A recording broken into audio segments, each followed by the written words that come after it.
Itutuloy na ng pamahalaan ang legal na proseso sa pagsasampa ng kaso kay Vice President Sara Duterte sakaling mabigo ang Vice Presidente na tumugon sa subpina na ipadadala sa kanya.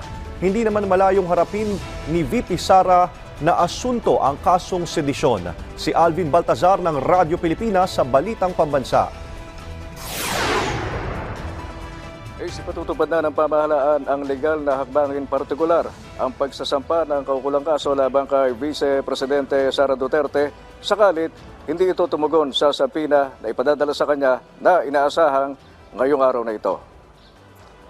Sa pulong balita sa Malacanang, sinabi ni NBI Director Jaime Santiago na 5 araw ang ipinagkaloob na pagkakataon para sa Vice Presidente upang humarap sa NBI at tumugon sa ipadadalang subpina sa kanya. Kung mabibigong humarap sa NBI ang Vice Presidente, sinabi ni Santiago na kung ano ang hawak nilang ebidensya ay yun na ang gagamitin dokumento sa paghahain ng kaso partikular sa Prosecution Office.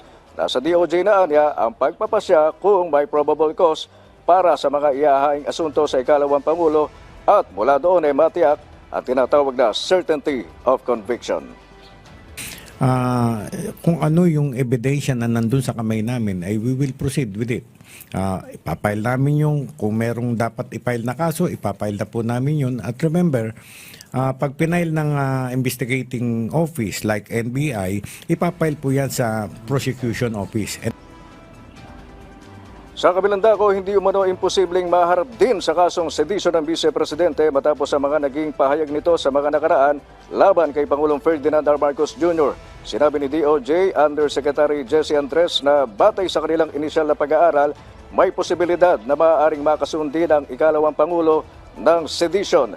Bukod dito, sabi ni Andres, hindi nila inaalis ang pagsasampa ng iba pang kasong kriminal sa pangalawang Pangulo na mas mabigat pa sa sedition. Sa ngayon, ayon sa DOJ official, ay mga kasong sedition at grave threat ang mga ikukonsiderang charges sa Vice Presidente, subalit wala pang determinasyon ukol dito. Sa kabilang banda, ayon naman kay Prosecutor General Richard Fadulion, ay maaaring masampahan ng reklamo ang Vice sa paglabag sa certifications, perjury, and related acts, ganun din ng disbarment case. Sedition is a possibility. We are not closing our eyes on other possible criminal offenses, even graver than sedition. Possibly disbarment case if there are grounds. So yan po ay pinag-aaralan ngayon.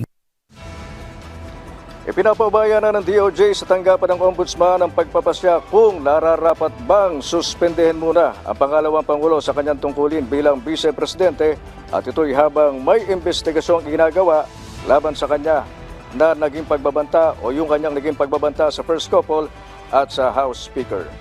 Nagulat mula dito sa Palasyo ng Malacanang, ako naman si Alvin Baltazar ng Radyo Pilipinas para sa Balitang Pambansa. Maraming salamat, Alvin Baltazar.